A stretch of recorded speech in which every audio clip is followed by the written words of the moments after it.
Hello, good evening, good afternoon, good night, wherever you are in the world. We have today a program that I think is quite special. We will talk about the world of tomorrow, what is waiting for us in the future, in the near future, but also in the far future. And what is the geopolitics that will come out from this crisis of the coronavirus?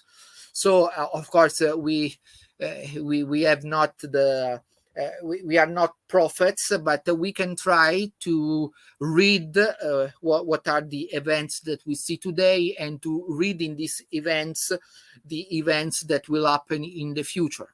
Of course, I will not do this by myself, but I will be helped by a panel of experts. So I start with Stefano Magni, that is a journalist from the New Daily Compass. And then we have Marco Respinti, that is the chief editor of International Family News.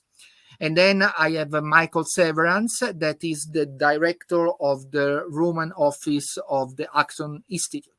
So thank you to everyone for your participation. And I want to start with Michael Severance. And I want to ask you this. A few days ago, we talked about the anniversary of September 11. And many people during that anniversary said, oh, this event has changed the world forever. In this last 20 years, we lived in a different way. Okay, blah, blah, blah. So do you think that the pandemics is something similar to the September 11 in the sense of the change in our way of living, or it may be even more or something less? What do you think? Yeah, absolutely. One thing that the two events have in common is that they both produce a sort of psycho warfare on humanity. So 9/11, you saw panic attacks, not just following the literal attacks, little airplane attacks on the Twin Towers in the United States, but like rapid fire, like a virus itself throughout all of the nations of the world. So within 5 days, people became, in a way, quarantined in terms of their movement, international movement, traveling from country to country. There was a lot of restrictions and everything. And obviously, with the virus, the lockdowns in terms of movement um, went on for months and months, and are still going on in the southern part of the world at the moment. And the other thing they have in common is really the advancement of the surveillance state. There was a whole new security apparatus put in place in checking on information of people with the Patriot Act in the United States. And likewise, we see this going on right now with the Green Pass movement happening within the European Union. So once again, we see the state or supranational state in terms of the European Union, or the federal state in America, in the United States, wanting to be able to exchange security for liberty. So more tracing of people and their movement, more undercover listening of devices.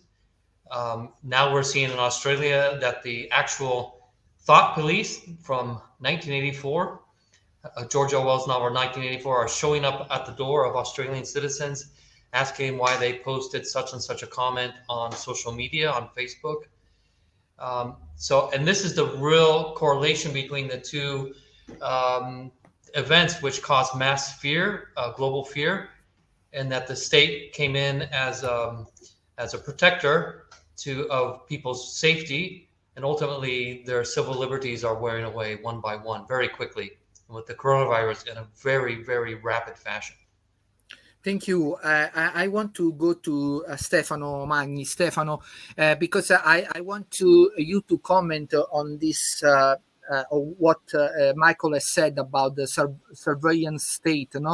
This kind of new normal that we are facing. So, what is your take on this? Yes, thank you, Aurelio Porfiri, for the invitation.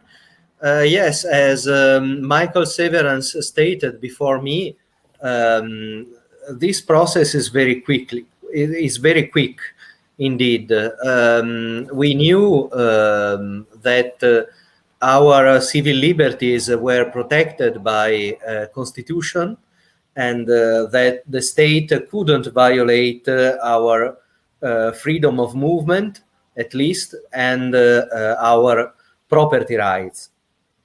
When we saw the example of China, which in January applied the first lockdown in Wuhan and in Hubei region, all the media in the Western world decried the suppression of civil liberties in China. And usually we thought that this was possible only under an authoritarian regime like the Chinese one. So when we saw the drones used by the Chinese police to track people and their movement, or people closed inside their houses, and all the measures known as lockdown, we usually thought that this was not possible in the Western world. But Italy gave the first example of a lockdown in a democratic country in just 2 days, from March the 8th to March the 10th. A red zone applied only in one region in Italy, Lombardy, which was the more affected region in Italy, was extended to all the country. And it was at least worse than China, because at least in China the lockdown was much more rigid than the Italian version of it, but it was applied only in one province, in Hubei region, while the same kind of lockdown, with different rules, of course, because the application of lockdown in Italy was much more soft-toned than in China, of course, but it was all over the country. So no one in the country could go out his own house. And so in this way, the state demonstrated perfectly that it could violate both the freedom of movement and the property rights, all the property rights, because all the businesses were affected, and your own private property, for example, all the people who owned a second apartment in another region or in another area of Italy, couldn't reach it. And so the state violated both these fundamental rights without any kind of response from the civil society, because there was an emergency. All people were absolutely scared about the new pandemic, and so it was very easy for the state to suppress those liberties. And this example given by Italy in March 2020 was followed very quickly by all the other European countries affected by the same pandemic, and then also the largest part of the states in United States. Not all the states in United States followed this example, but for example, if we saw New York or California, they shared rules very similar. Also Michigan too, rules which were very similar to those followed by the Italian government and many other European countries. Basically, in April, we had just a few exceptions, like Sweden, which followed another strategy, completely different, without violating any rights and keeping a lot of freedom of movement and also freedom of assembly. And it was absolutely attacked by all the media, not only in Italy, but all over the world. And this attack, I think it's very impressive, and it's very scary, because we could see perfectly that our hierarchy of values was completely upside down. It praised more repression, and it condemned freedom. And this is the scariest part of the game. Thank you, Stefano. I want to go to Marco Respinti, and I want to touch later about the big game, the geopolitical implication. But now, to you, I want to ask you a question, because all of us guests, we are within a certain Catholic world, and so I want to have your opinion on how the Catholic Church has faced this time, these 2 years. According to your opinion, the reaction was consistent with the kind of problems that we were facing, or there was an overreaction, or I don't know. What do you think? Yes, thank you, Aurelio. Well, I think that the reaction of the Catholic Church all over the world, and especially in Europe, or especially in Italy, the country I know best, because it is my country, is under the eyes of everyone. It's quite easy to see how the Catholic Church reacted. Let me say that as a starting point, the Catholic Church has a deep appreciation of the human nature, and so when it comes to preserve, grant, and defend the dignity and the health of human being, the Catholic Church is on the front line. Comes when they deal with diseases, hospitals, and all these sort of things. So health is a very important issue for the Catholic Church. The Catholic Church, in front of COVID-19, reacted according to this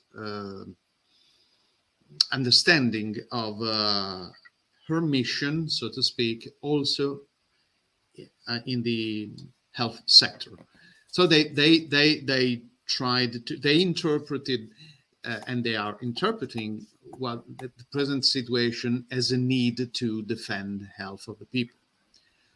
Having said that, I think that sometimes some personnel within the Catholic Church interpreted this need to preserve and grant and defend the health of the human beings into in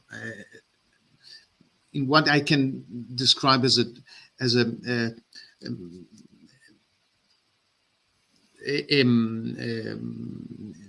they interpreted it in a very extensive way, so to speak. So they were the first down to lock down churches before the even state buildings or public buildings were locked down. There have been many explanations of that. Some people gave reasons. There is not an official explanation for that, but what faithful could see was that churches were closed while other buildings like supermarket and these kind of things were still open. So some people, and I was among these people, reflected, reacted, and wrote or wondered if this is not some kind of curtailing religious freedom. And if this is whether this is not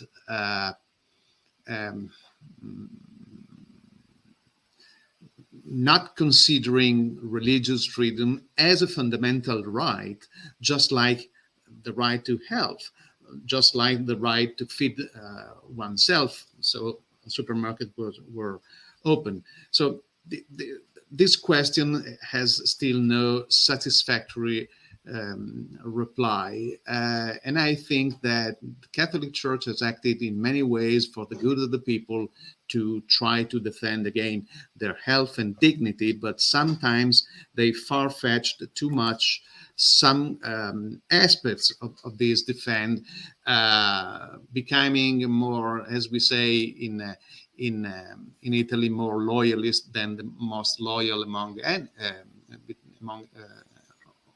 all the people, and they in some cases put in question religious liberty, which of course we are in presence of an American. He knows better than I do. Religious liberty is the fundamental political human rights and should not be curtailed under any circumstances. This is the major problem with what some ecclesiastical did during the pandemics.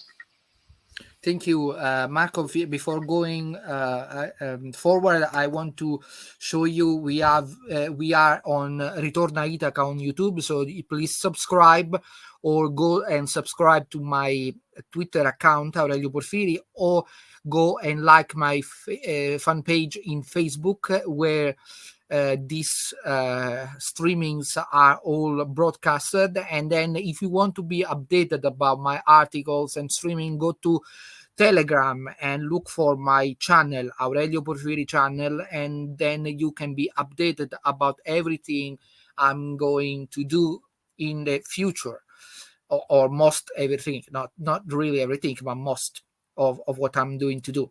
So now I want to go to Michael, and I want to ask you this, Michael. In this few months now, 8 to 9 months, we have a big event in your country that is the change of presidency. And so Biden became the president and Trump lost the election. At least this is the official version. And I know that there are many people that don't agree with this statement, but now we take the official version.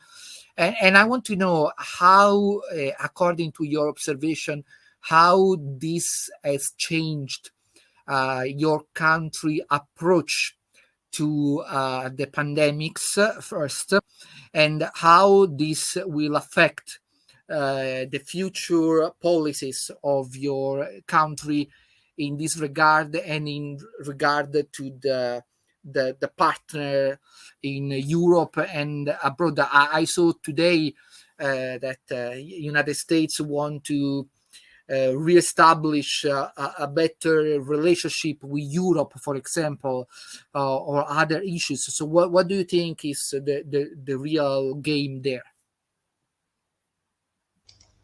Yeah, first of all, just a reaction to the elections themselves. One of the greatest controversies was the manipulation or supposed manipulation of votes electronically in various Republican states or Republican counties, and the greatest controversy was in my home county, in Maricopa County in Phoenix, Arizona, and that's just been finally resolved as fraudulent.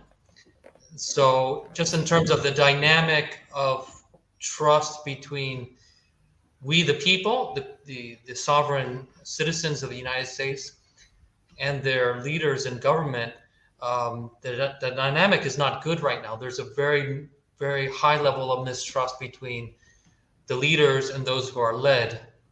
And so right now we're seeing a wave of counterattack between the citizens, private citizens, and the men and women in American Congress who they see as their employees. You're seeing a rise in confidence among the American citizenry of that they are the boss, they are in charge, they delegate power to their leaders, who they vote for, who they pay, for whom they pay their salaries through their taxes and hard work.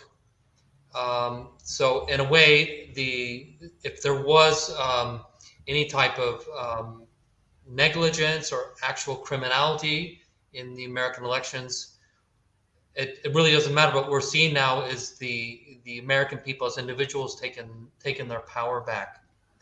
Now, how does that translate in terms of geopolitics and America's relations with other countries, Europe in particular? Well, I think we're seeing a country that's turning much more insular. It needs to resolve its own interior problems, its own interior spirituality, if you see, before it starts healing other nations abroad or collaborating with other nations on international projects.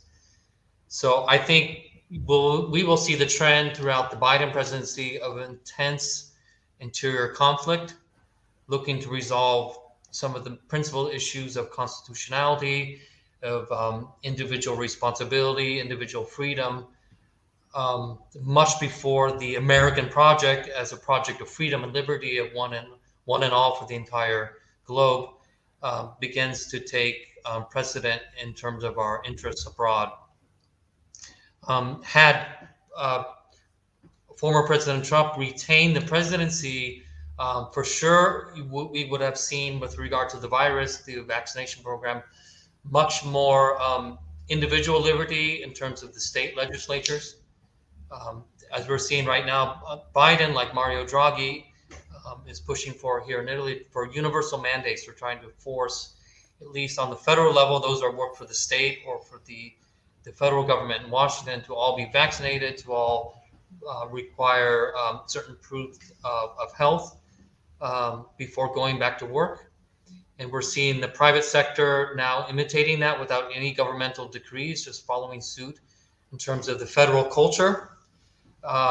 And with Trump, we saw an immediate friction against any cultural leanings towards requiring people to provide health checks before going back to work.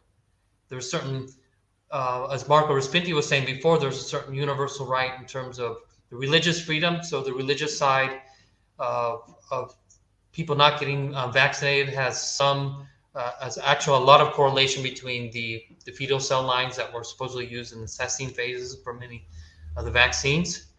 But above all, people want to respond to their own God before they respond to their own leader. And they see God the Father as their great protector in terms of their overall outcomes in life, much before the government. So, people just don't want that type of control in the United States. So there's an automatic friction between the controls and checks and assessments of health and wealth and well-being and human flourishing. That should never be the job of the government. Thank you, Michael. Stefano, I want to ask you, what is the main difference you see geopolitically, between the world of today and the world of 2019? So how this almost 2 years now, we say, have changed the geopolitical balance between the nation? What are the biggest differences? Yes. We can see that the COVID pandemic was like an accelerator of pre-existing trends. For example, China is much more assertive now than in 2019.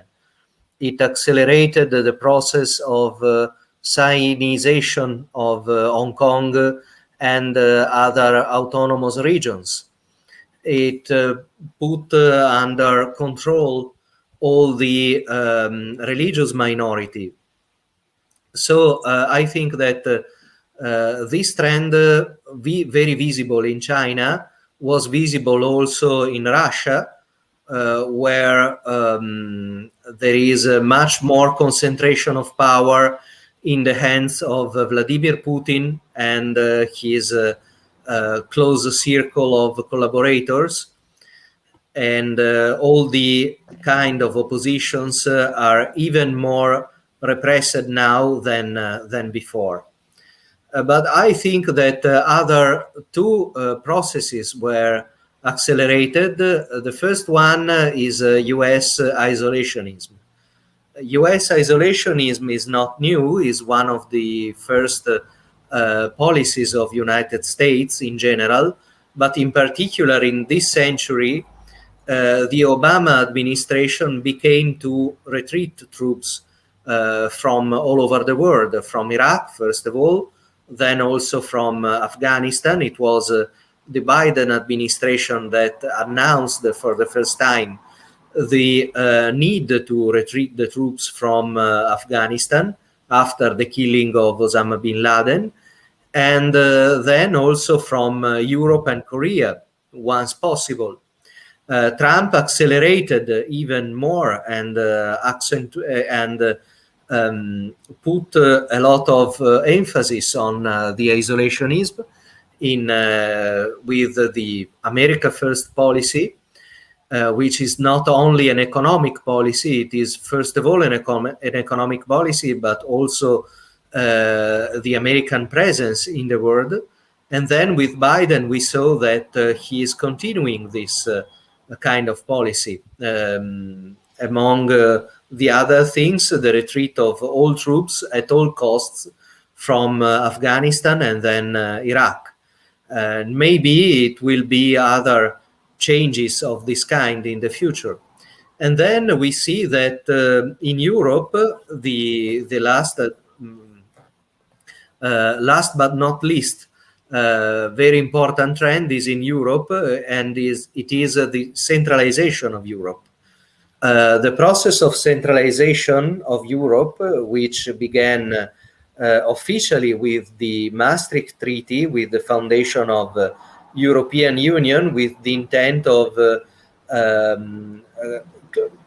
closer union, a closer political union, is continuing still today, and even after the Brexit and other affirmations of other political parties which are Eurosceptic. But despite that, the centralization process is continuing, and all the emergencies prompted by the COVID pandemic and now also by the climate emergency, which is sold by the political arena as an emergency, which could be faced only with exceptional powers, could accelerate even more this tendency. And there is more and more centralization in Europe, and there is a clear danger of a new authoritarianism, because if democracy is seen as an inefficient way to face an emergency, more authoritarian powers will be given to supranational or supranational governments. And this is very clear in Europe, I think. These are the main trends, I think. It's the COVID pandemic is basically an accelerator of these tendencies, and all these tendencies are converging on more authoritarian rule and more centralization. Thank you, Stefano. And I want to ask Marco the same question, basically. So what are for you, if you have any comment on what Stefano Magni has said about the main trends in the future for geopolitics, what are the difference in opinion you have with Stefano Magni according to this, for this kind of topic? Yes, I have no disagreement. I agree totally with what Stefano just said. We are facing a push toward more and more centralization.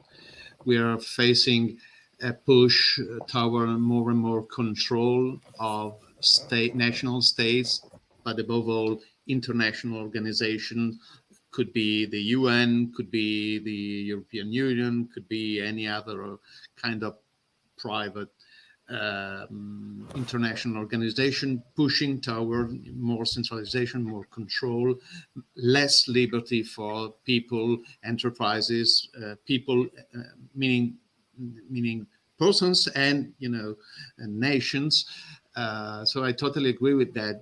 The only nuance that I could make, that I possibly could add, is that I see these future shaped in what we could call a technocratic image. It's of course an absolutistic or mildly totalitarian trend, if you allow me to use this word. I'm not saying it's a totalitarian. De facto, it's a totalitarian trend, but it won't come. It is not coming with any perceivable, at least on the surface, violence. This imposition is coming through moral suasions of a very assertive kind, but reached through economic blackmail, threatening of people that they will be all ill or all devoured by the planet Earth going crazy, some kind of this stuff. So it's not someone putting a gun on your heads, but is someone, international organization and nation state, trying to persuade you that they're working in your own interest. Of course, this is an old trick. All totalitarian states try to convince people that they were working for the good of the people itself.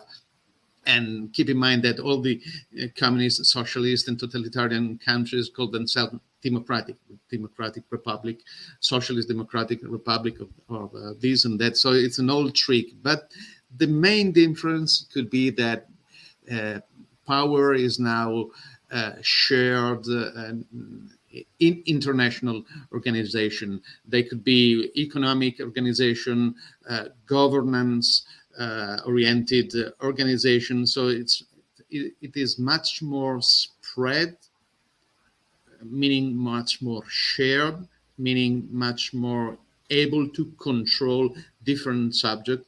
So they need less guns at your head, but they can easily use central banks or these kind of things. So I completely agree with the description that Stefano gave. I just put my attention on this technocratic way to achieve the goal.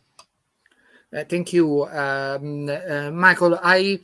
When I comment with people about the consequences of these 2 years, I see that the people, of course, focus a lot on the economic consequences, because, of course, there will be political consequences, social consequences. But I always want to emphasize that for me, the bigger consequences will be psychological.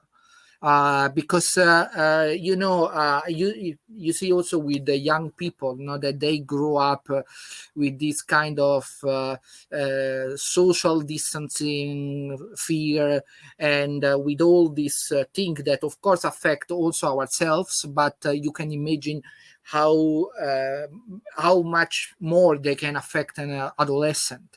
So how do you see? Do you think that this my view is correct, and what you would add to my view? Yeah, certainly one of the most adverse effects. I don't think it's the most adverse effect, but for sure the top 2 or 3 is going to be just the wear and tear of our psycho resistance to pain and suffering, which is a part of our life. It's one of the core virtues of Christianity is to suffer, to carry the cross, and to get through it, famine and disease, poverty, political dictatorship, whatever it is. but the human spirit is hardwired for happiness and flourishing, not for suffering, but for flourishing. So this extended wear and tear on our resistance to suffering, in a way, has made us stronger. The next real panics won't be too bad.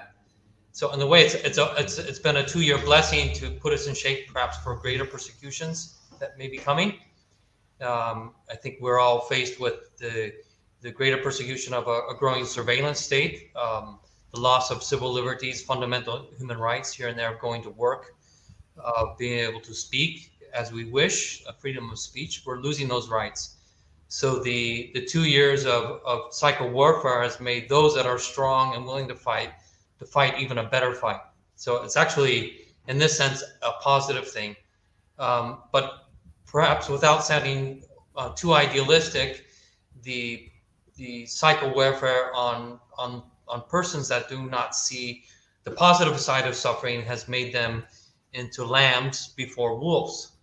And the wolves can now easily scare the lambs into a corner and attack them and to eat them at will. This is a very bad thing.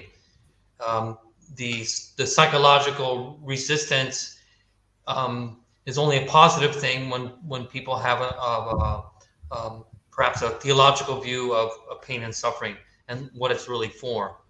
But those that are used to the dolce vita, and perhaps, use the Italian expression, if that is our modus operandi in terms of everyday living, we're going to be the first human persons to turn into weakling lambs and to be devoured by the clever wolves in leadership. And just one last in children, those that are fathers, like fathers and mothers and parents of young children like ourselves, those are the citizens that are most at risk. They are not mature intellectually or spiritually enough to understand what this type of suffering is. So, like in all warfare, even if it's a psycho warfare or real nuclear warfare or old warfare, whatever type of warfare it is, it's the children that suffer the most. They don't understand. They shouldn't be suffering to this degree at this age.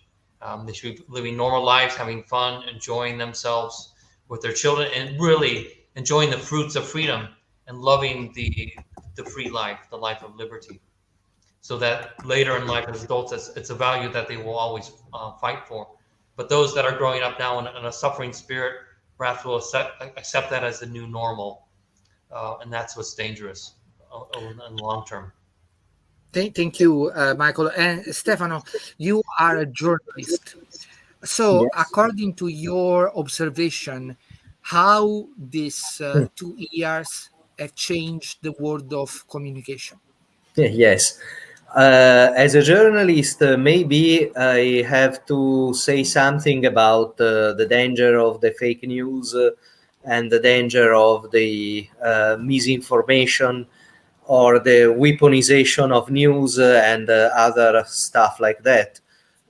Usually the journalists are speaking and regulating the press according to those perception of threats.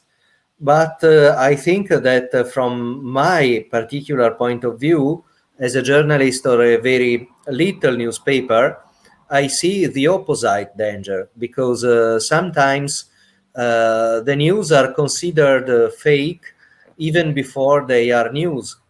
On some topics, we saw it clearly with all the news relating to the COVID and after COVID, related to vaccination, vaccines, and for all forms of prescription drugs and other things like that. Many news were considered fake even before they were verified, and then they were considered clear. Just a very good example of this process is about the news of the origin of the pandemic. When a journalist were speaking about the possibility of leakage from a laboratory in Wuhan, this was considered as a fake news and was banned by Facebook. But after that, after inquiries promoted by the US government, and after even a virologist, which is the commander-in-chief of the healthcare in the United States, Fauci, affirmed that this was a possibility, this was a possible explanation of the origin of the pandemic. This was not even this was not considered a fake news, so you can speak freely about it. But all the journalists that spoke about or tried simply to speak about it were punished with at least with some form of censorship, especially in social media. But there are a lot of examples. If you think, for example, to all the institutional also communication about the masks, which is a very simpler question. The mask was considered not only superfluous, but even dangerous sometimes by the competent information. And if you wear a mask in the first months of the pandemic, you were considered like a form of paranoid, both as a journalist or a simple citizen. And now there are a lot of mask mandates, especially inside buildings or in crowded places, and you are considered a danger if you oppose the mandate. So I think that we saw clearly that information is less free like any kind of control over information, the rules are changing constantly and very quickly in this case, and they are and all people have just to follow the new rules in any case without put any question. So I think that this is a real danger for the press: less freedom and less transparency. But it is not only about COVID. The COVID is the most clear and universal example of this new kind of censorship, but also with political questions like the US election. We saw many kind of controls over the press, which were considered not even possible in the past. For example, we saw Donald Trump banned by Twitter and Facebook. It was considered an impossibility before the election in United States.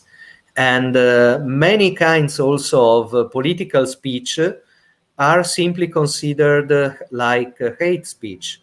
And in many cases, they didn't even control what kind of speech you are. Some conservative speech, for example, normal conservative speech, are considered now like hate speech, and they are punished with a ban on social media or a direct censorship in the media, in the traditional media, just because they don't conform to politically correct norms. So I think that this is the real threat. The fake news always existed, of course. They are always a danger. The propaganda always existed. But I think that the new danger, which became very clear during the pandemic, and it's still very clear, is a very new form of control over the media. It is not a direct form of control, and with this I conclude my speech. It is not a direct form of control, so you cannot accuse the government to censorship. We are not like in China or in Russia, where the governments are actually putting censorship over their media, but it is a form of self-censorship in the Western world.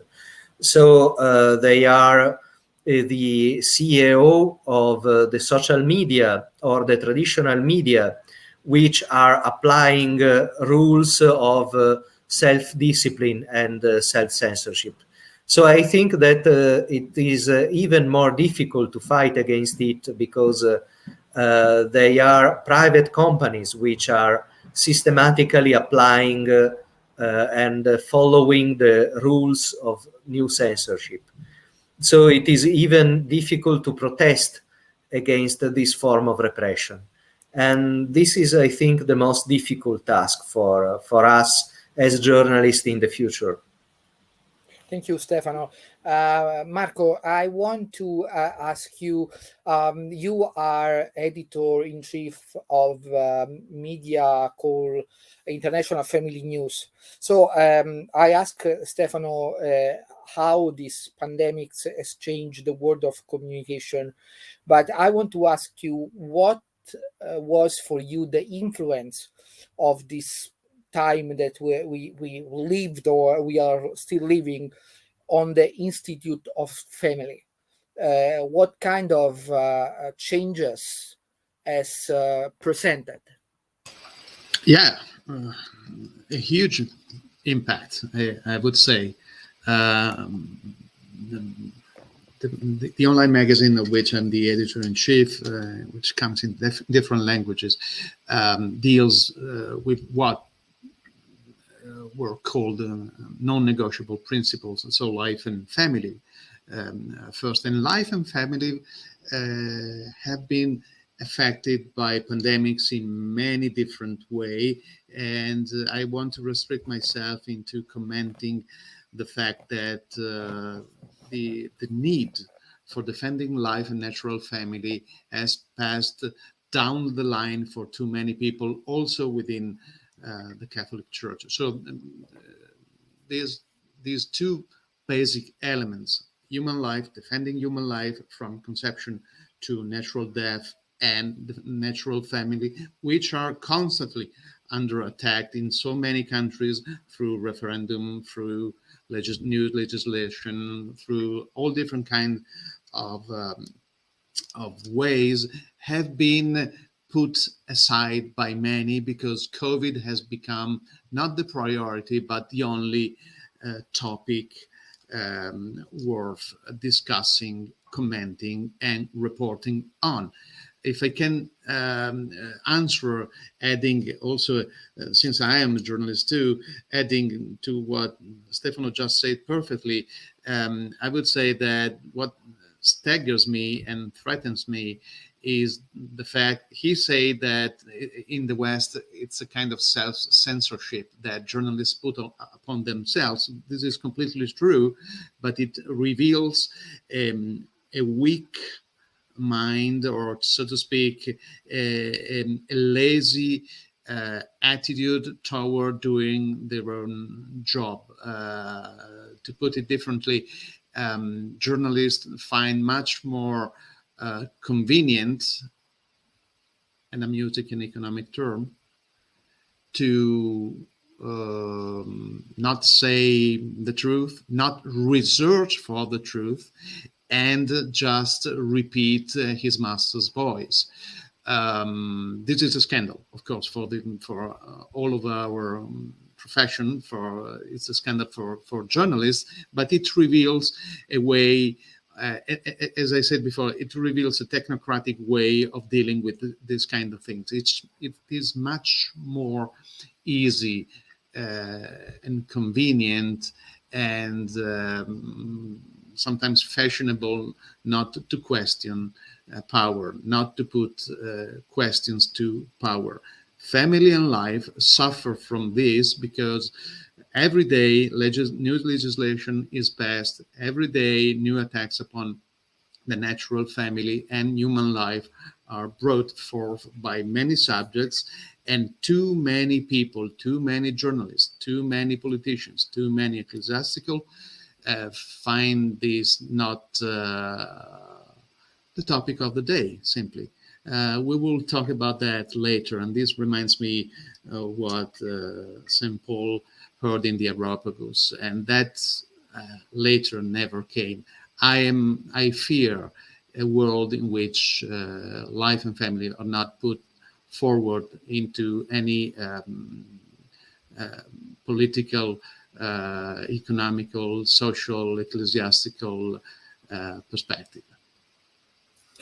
Thank you, Marco. I want to we go to the end of this program, and so I want to ask the same question to all three, and I ask you to give me a short answer, as much as you can, of course, and I want to try your prophetic powers. And so I ask to all three what you see will be the main issue or the main event or the main problem in 2022. So we are now in October, so 2-3 months more to end this 2021 that was not so different from 2020 as we expect, maybe. But what do you think we will see in 2022 will be the main event, something that you say, oh, I think that this will happen for sure in the coming year? So we start with Michael. If you want me to predict something that I hope won't happen, I will, but I think we'll see a final relinquishing of personal privacy. So the ultimate goal is the exchange of privacy and liberty for more security. And I think we're on the brink of completely losing our personal privacy, not to become nefarious, not to become criminals in secret, acting, under the radar to do as we wish for license, for criminal activity, but simply to have privacy in order to be conscious of our self-responsibility. I think now we're beyond the point of no return in terms of wanting privacy in order to be private citizens, and that in the truest sense of the word. That's my prediction. Unfortunate prediction. Yeah. Stefano. Well, I see it basically in my field, in foreign relations. I think that the main issue in 2022 will be more hard confrontation between China and United States in the Pacific. This does not mean war. Of course, I don't think that war is possible among two nuclear powers, but I think that there will be a kind of Cold War in the Pacific. And I think that this will be the main characteristic of the foreign relations in 2022. Thank you, Stefano. Marco? As what I would foresee, as Michael said, is something I don't want to happen, but I fear it will. I was tempted to say new laws to grant security over liberty for people, but I will not say that. And I will say people asking, perhaps even invoking new laws to grant security over liberty. And this could be the worst ever. Thank you very much. And I want to thank you, all of you, for your very insightful opinion that I hope our audience will find as interesting as I have found them. And of course, you can comment on Twitter or in Facebook or in YouTube or in LinkedIn as you wish. I want to thank Stefano Magni, Michael Severance, and Marco Respinti for your participation. That was very appreciated. I want to tell our audience that next week we have 2 programs. On Thursday in Italian, as usual, we have a program on the Rosary, because Thursday is the October the 7th, the Feast of the Rosary. So we will have 4 priests, I think, that will talk about the Rosary. On Friday, we have another program in English. And in this program, we will discuss about the American Jesuit John Courtney Murray and Dignitatis Humanae. And there will be guests as David Wemhoff and Professor Eduardo Echevarria and the scholar Jose Antonio Ureta. So we will discuss about this topic of the freedom of religion, what was what was introduced in Vatican II. It is good, it is not. So you follow us the coming Friday, and we will discuss about this. So for the moment, thank you very much to everyone, and I will see you in a week. Bye-bye. Bye. Thank you very much. Bye, everybody. Hello, everyone.